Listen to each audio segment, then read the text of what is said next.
Good afternoon. I'm Craig Cornelius, and you can see my topic up here. Please, at the back of the room, please be quiet. Thank you. The old college professor comes back. My colleague, Stephen Morey, is not here. He's from Melbourne, Australia, and he's going to give the first half via video, and then I will entertain you in the second half with me dancing and singing live. So let me start the video. I think that this works. We'll find out.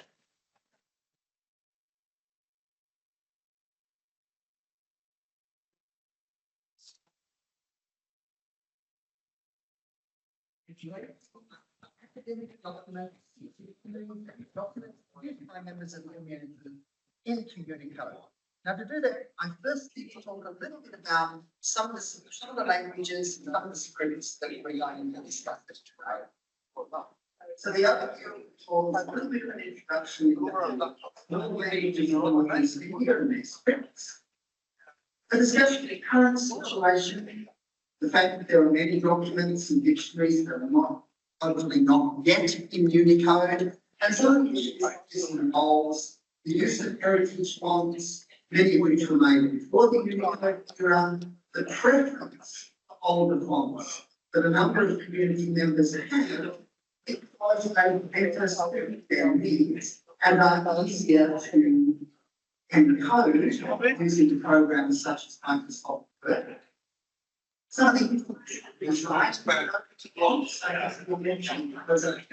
fonts were made not much community involvement, and consequently not very much by users.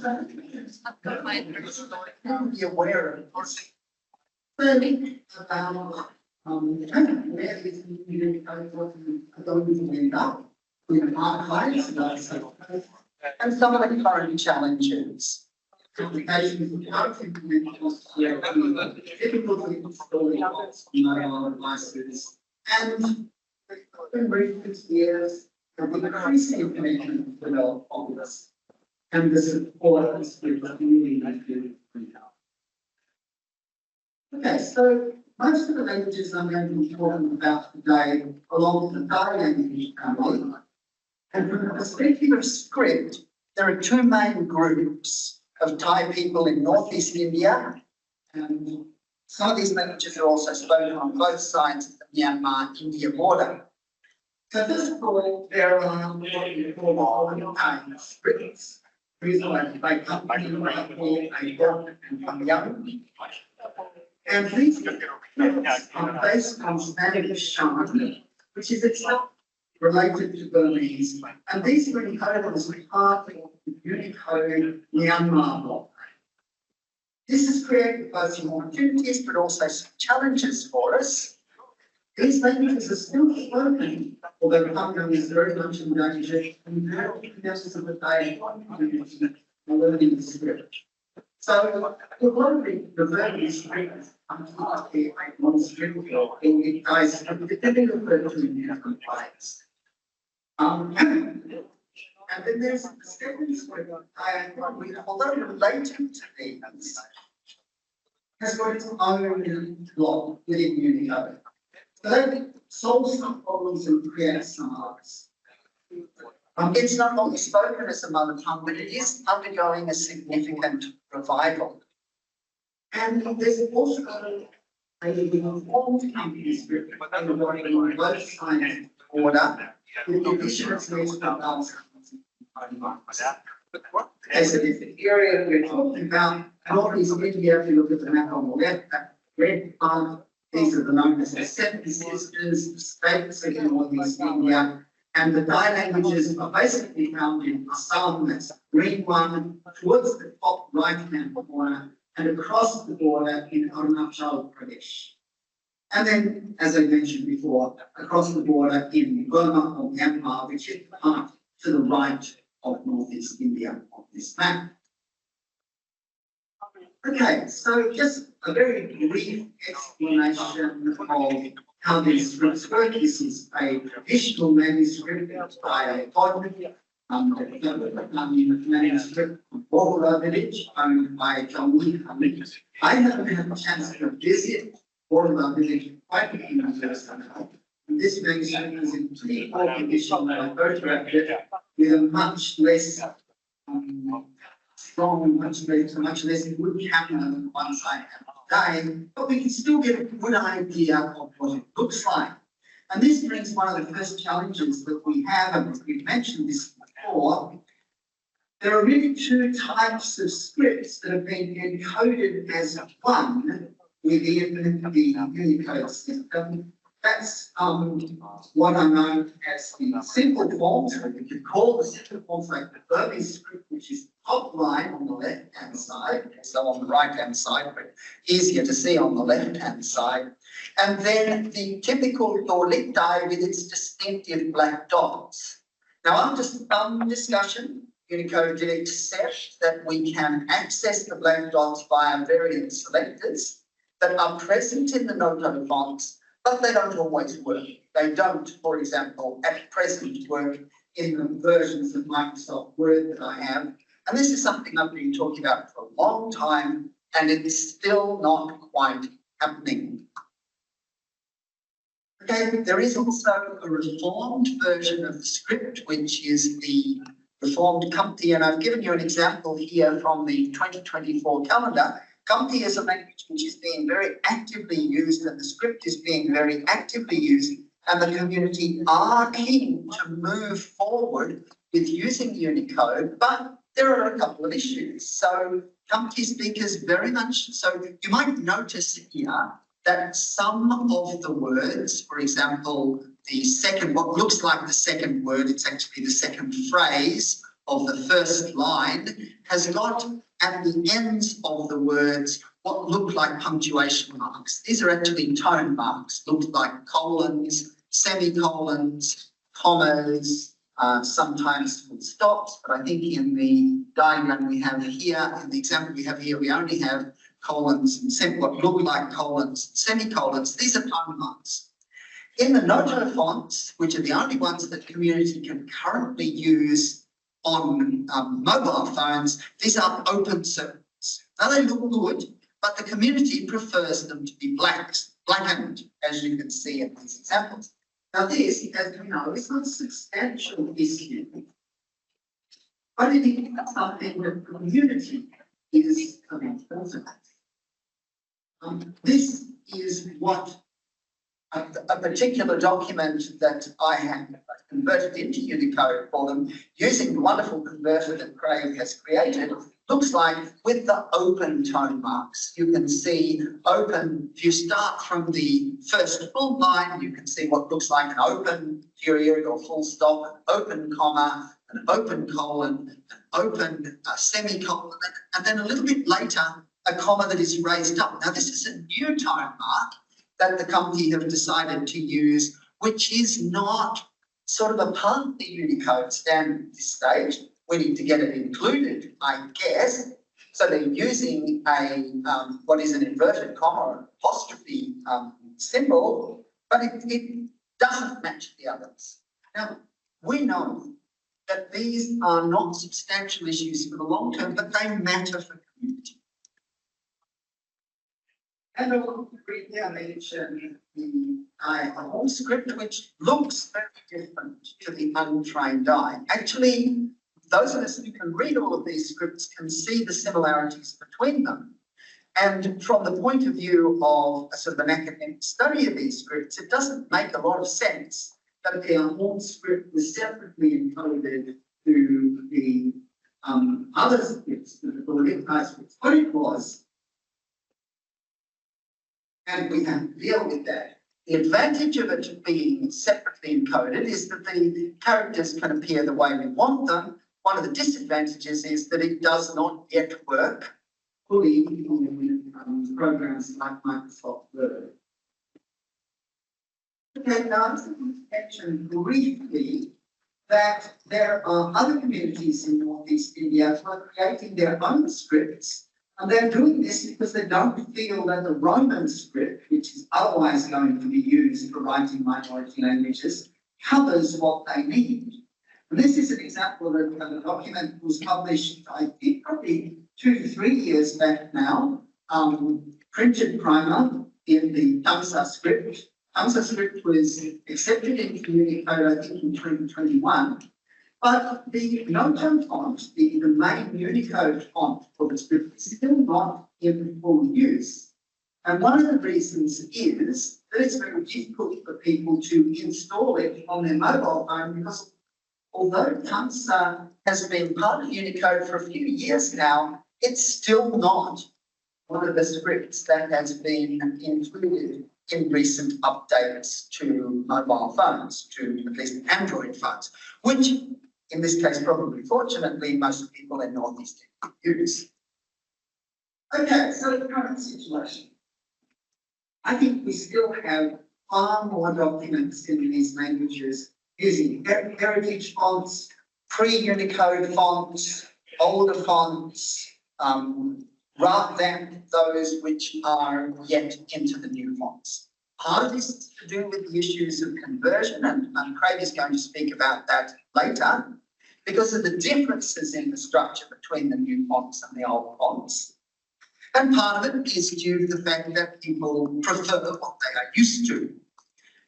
I think because we have such difficulty in installing fonts onto Android phones, and there is a program, Z-Font, which I was able to use a couple of years ago, but then when I updated to a Google Pixel font, the Z-Font wouldn't work. Apparently it will now, but I've yet to work out how to do that. And part of the issue here is that I'm not a very tech-savvy person. I'm very fortunate to have a lot of help from Craig Cornelius in dealing with some of these issues, but it's not my strength. And it's not the strength of a lot of people working in this fields. Yeah, I want to give you an example. It was rather good when I did this because I put the text of this manuscript into Unicode to include and copy a bit of Unicode text into the PowerPoint program, and you can see what happened there. So it says the Lip-Horn manuscript, and then we have what is partially nonsense.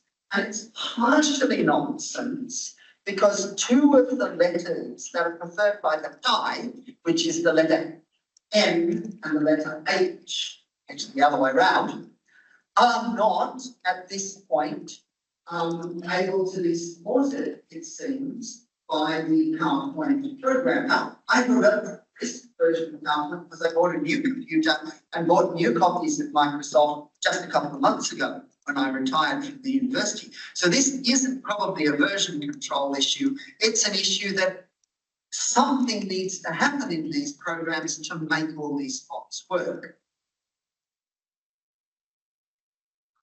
I just want to show you what happens in the heritage font. Now, the heritage font here,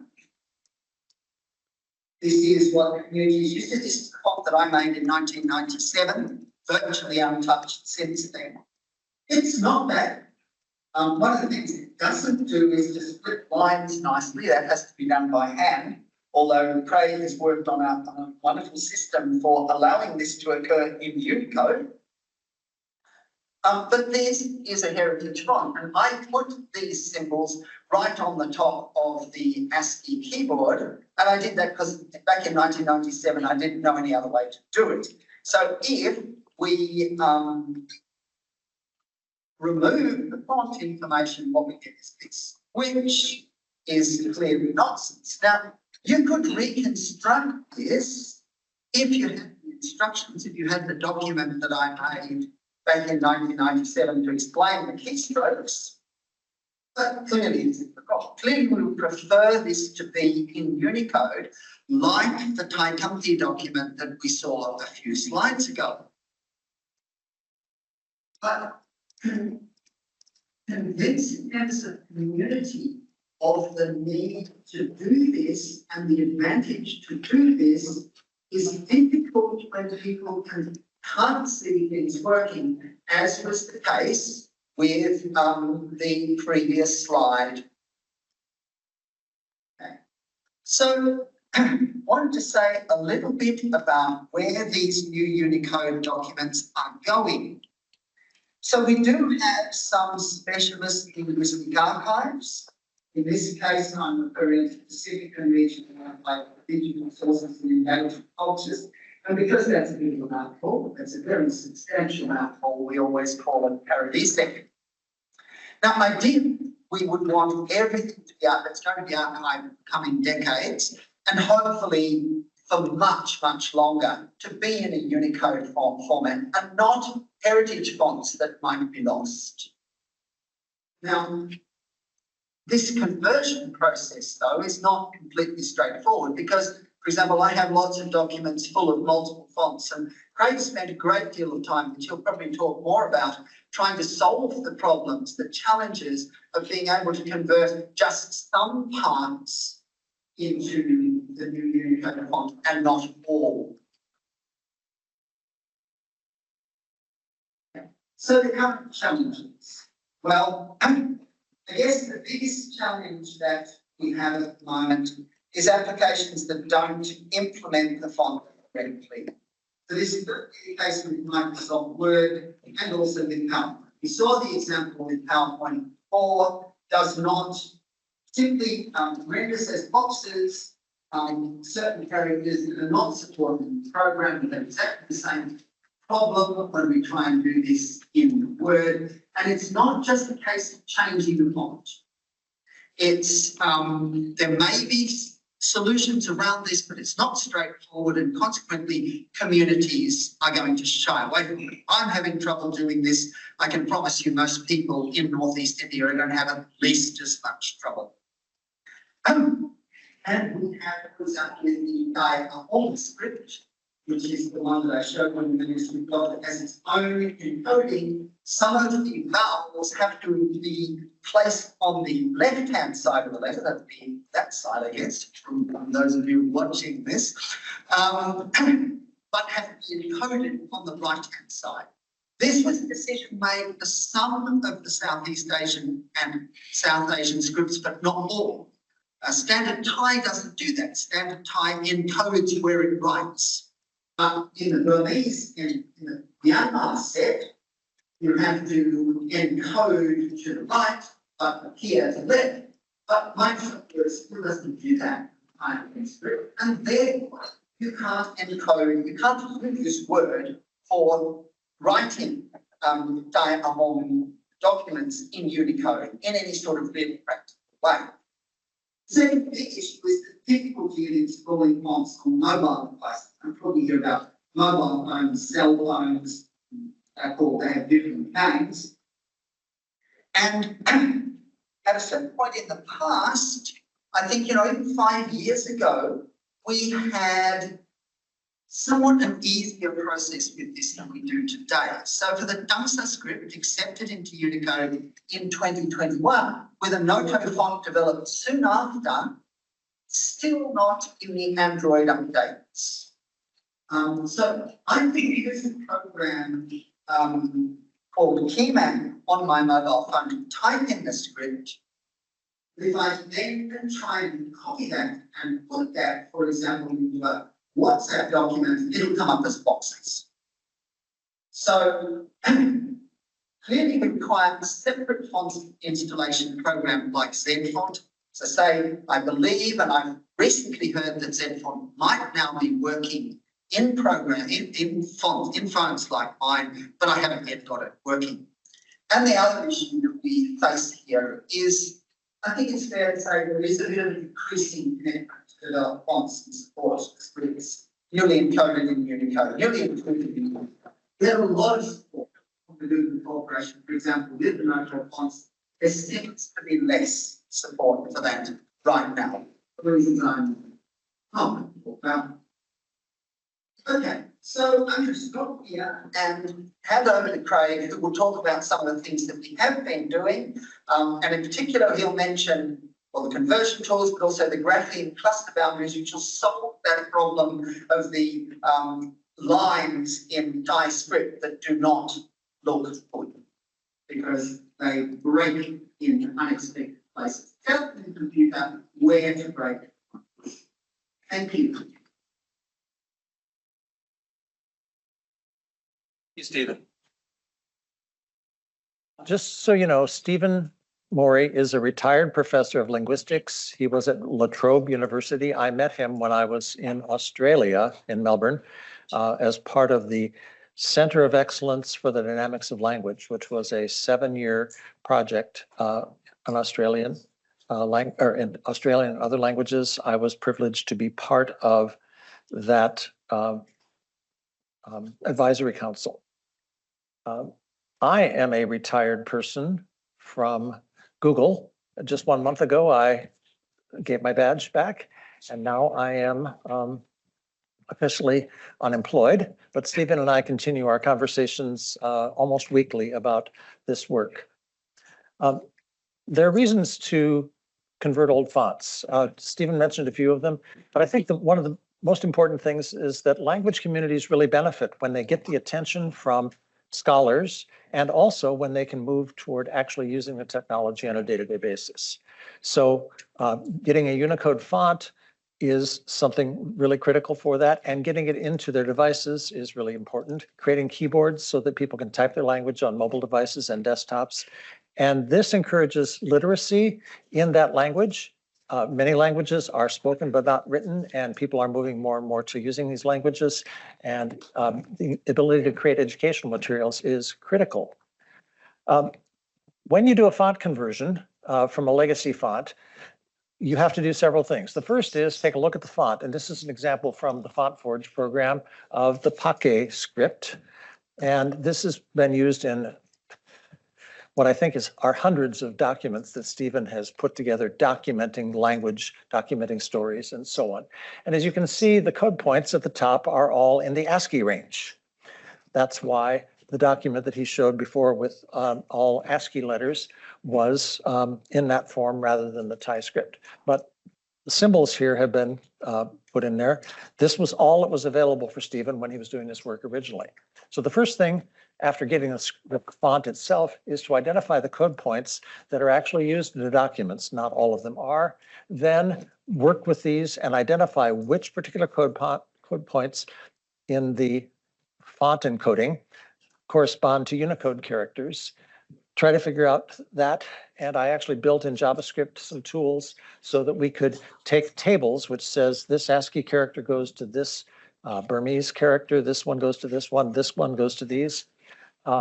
We needed to add rules to do things like inverting the order of characters in the Unicode script and test and iterate this. Stephen has been very patient with me in doing these things. On the left side, you can see a tool that I have, and it's the website down below. Anybody can get access to this.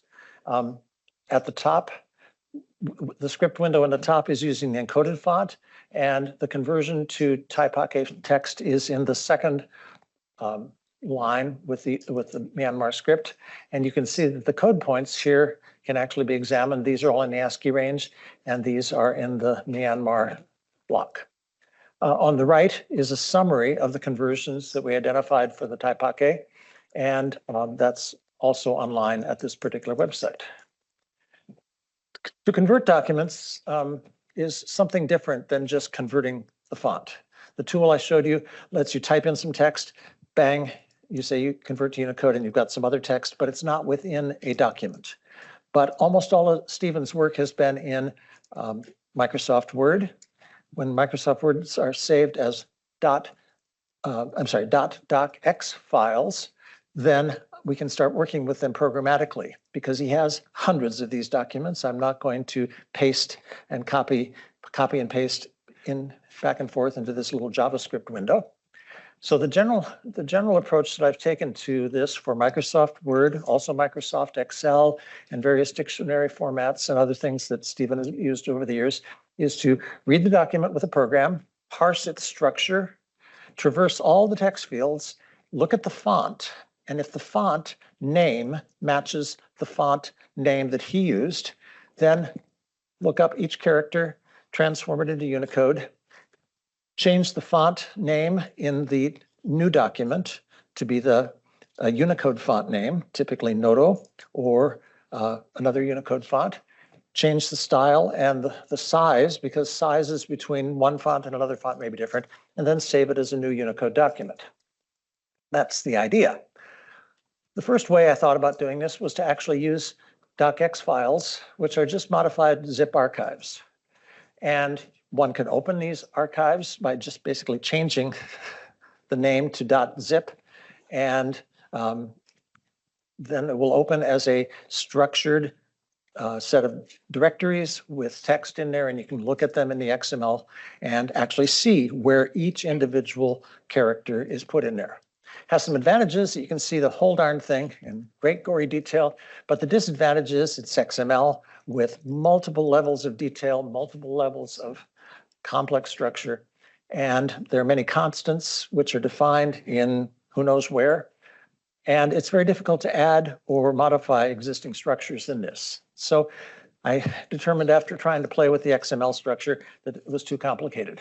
The second option is to use Python, and there is a Python docx module, which conveniently is available publicly. It parses docx files and produces something that shows the different sections, tables, paragraphs, and so on in that document structure. And all the font and style information is associated directly with the text. So I can look at a paragraph. A paragraph consists of a number of runs of text, and each of those runs of text is the original data that I want to work with. I simply take those text characters, run them through the mapping from the ASCII to the Unicode, and then change the font and other things associated with that run of text to the Unicode name, and then save the file. And all of a sudden we have a Unicode version of that. What could be simpler? Well, it turns out that it's simpler than working with the XML, but not perfect. I've also been encouraged to point out that there are other ways of doing this. Okapi is a framework that many people use for localization and other applications of font conversions. However, I haven't done it myself, and from what I understand, Okapi is really good if you have a standardized font encoding that needs to be converted into another standardized font encoding. But these fonts that Stephen and others have worked with aren't standards. They were built for particular languages by particular people who needed to solve a problem, but they didn't bother to make them a standard. And so Okapi probably doesn't understand them, but I'm not an expert in Okapi. SIL also has converters for them, and they may be effective at this. Again, I haven't tried them, but these run under MS Windows, and I don't have a Windows machine at home, and I've decided that I was going to go with the Python project. So I built a project called Font Convert. It has language converter classes. So there's a class for Tai Pake, another class for Tai Ahom, another class for Adlam, completely different set of people working with this. It has a base converter for the document that will run the structure of each paragraph. And then there's a driver program which says, oh, get the program or get the files, figure out which converter needs to be run, and run them through. So this can be run in batches. I can run hundreds of these in a few minutes with this batch program. There are some challenges, however, and it seems like it should be easy to take one encoded character and turn it into another character. Well, it isn't quite that simple. For example, in most of the font encodings that I have seen, there are multiple code points that represent the same glyph. Why is that? Because different glyphs interact with base characters in different ways. Sometimes it's a positioning of a dot. Sometimes you want it over the center. Sometimes you want it over the upper right, upper left, or other places. And so people invented different glyphs to position these things very carefully. A good example of this is the Ra character in the Myanmar encoding. It is simply an outline of that, and the dotted content inside is filled in with appropriate consonant. But that same thing in Unicode has one character, U103C, and it expands in the font to fit around the base character. And this is in the Noto Myanmar script font. And so that makes it very simple. But I have to map all of those characters that represented the different shapes and different positionings in converting them to one character. Then that makes it so that standardized Unicode fonts work quite well with this. This wasn't a terrible problem, but it takes some time to understand the original font. We also converted some text in Assamese. Another font coding, Assam New, was the font that Stephen has, and it uses multiple characters for the same Unicode value, as you can see on the right with that orange arrow pointing there. But Assamese script also uses conjunct forms. So one glyph in his font might represent 2 or 3 or sometimes even more Unicode characters. And I had to work with an expert in Assamese and with Stephen to figure out what the heck is the actual set of Unicode characters that would represent a particular one. And this is an example of my mapping that says the P character actually corresponds to 2 Assamese character, the capital V corresponds to 3, and so on. Also, we found a little trickiness here. Microsoft Word represents scripts in a couple different ways. When I would take an ASCII encoding and turn the script into the Burmese or the Myanmar script and stuff it into the text field of the run, all of a sudden, I couldn't set the size of the font. I would come out with font sizes that were very inconsistent, even if all the characters were converted into the Burmese script. And I discovered, after a lot of work, that Microsoft Word and the Python X program magically change the representation of things that are labeled as complex scripts into another field, which wasn't documented and wasn't well supported in the Python docx program. But Stack Overflow came to the rescue, and I figured out that I have to see, is this one of the complex scripts? Has the docx program stuffed characters into the complex script representation? And then I can change the formatting of that. Also, Stephen mentioned the special case, line breaking.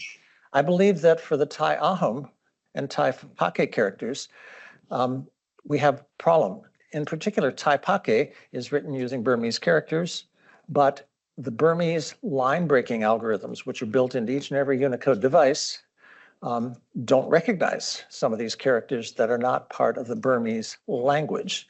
So line breaking didn't work very well.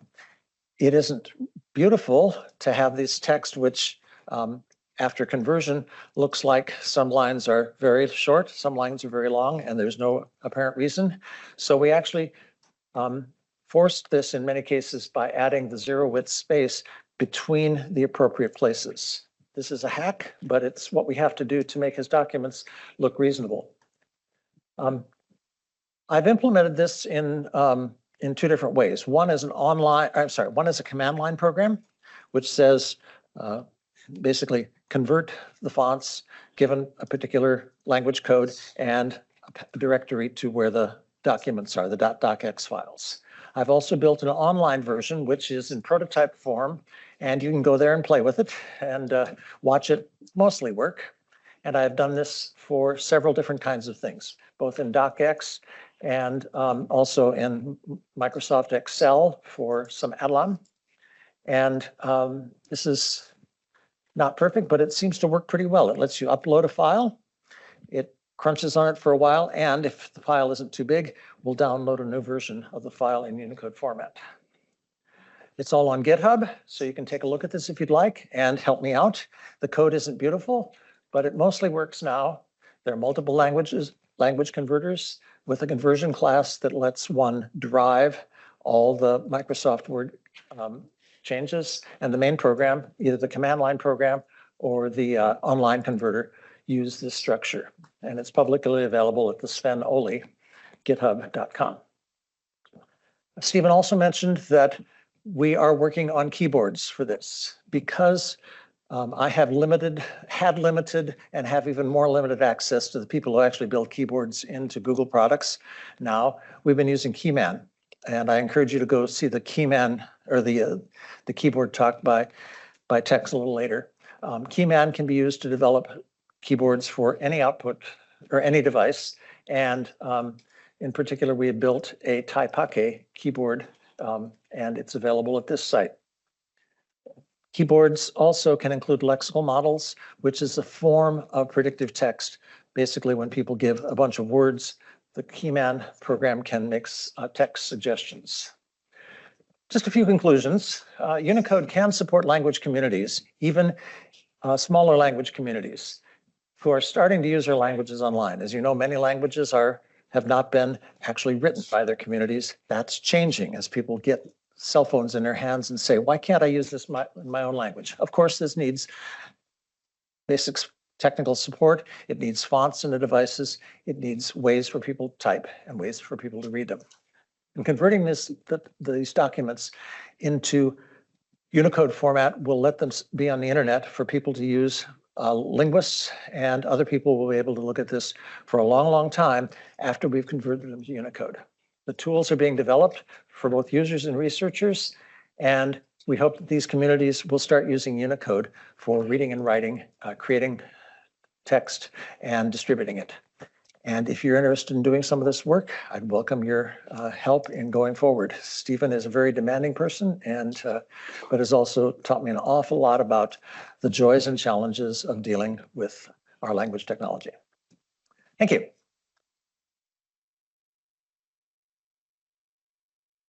Any quick questions? Yes. Hi, I'm Ming with OpenStreetMap. I've in the past worked with heritage fonts for in very different language for Vietnamese, and I'm curious how well these converters would sort of accommodate perhaps writing systems that are very different. In this case, a Latin-based writing system that still has this problem of legacy fonts, because operating systems no longer support these legacy encodings anymore. Let's talk. I'd be happy to consider that. I've worked with a lot of different fonts, old fonts. They can be added to websites for prototyping, and in fact, I would build this little website with a place for people to type, and then build the converters interactively. We could do that same sort of thing. The JavaScript part is easy, then getting it to work in Python and as an online converter is not terrible after one works with that. So I think a wide variety of fonts could be operated upon this way, and maybe get them into Unicode. Wonderful, thank you. Comments, questions? Andrew. Thank you, Craig. I owe Stephen an apology because he reported this issue with AHOM and the reordering to me years ago, and I've reported it, I've investigated it, and every few years he comes back and says, why isn't it working? And it's not my code, and I tell the Word team every time that Stephen reaches out, and it doesn't happen.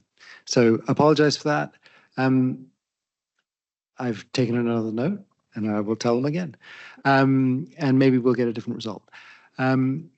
The dotted forms of the Myanmar characters, those are working. There is a bug in some special cases, so we'll need to talk about that. But I'd like to understand why Stephen sees that they're not working. So it's working for me locally. I'm glad to hear that it's working. Like all technologies, sometimes it takes a long time for somebody to notice and then stuff it into the pipeline of software releases.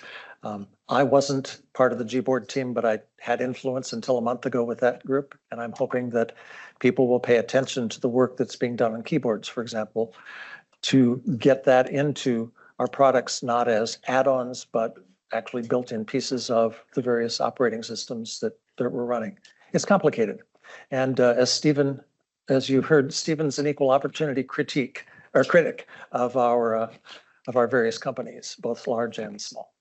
Yeah, absolutely. Thank Any other questions? Take one more. One more quick one. Anusha.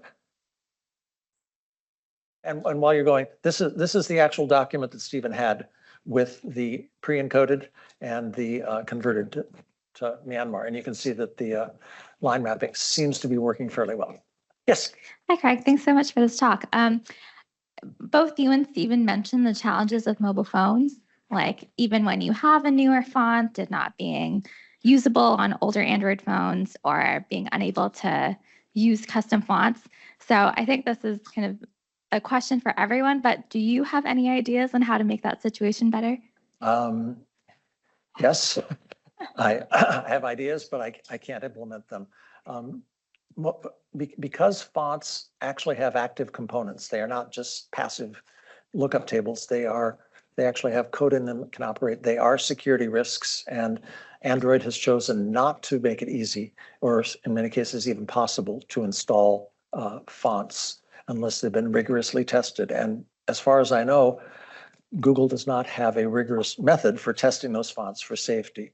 So getting them into phones has required people to build programs that will put them into the mobile device, but they have to be put into a particular place so that that works with all the programs, not just one program. It's a complicated mess, and persuading people to work on this who also are worried about security risks has been a challenge.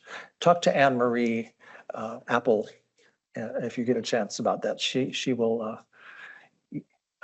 either love or hate the question, depending on how she's feeling at the moment about this. It's complicated. I believe that iPhones are more open to having more fonts installed. I don't know how they handle the security issues. Of course, desktops, that's pretty easy. But then we have to talk about things like Chromebooks, where what can you install? You can't install an arbitrary keyboard on a Chromebook, for example. That's a whole other topic for maybe next year's talk. Thank you all. I'm glad you were here. And talk to me afterwards.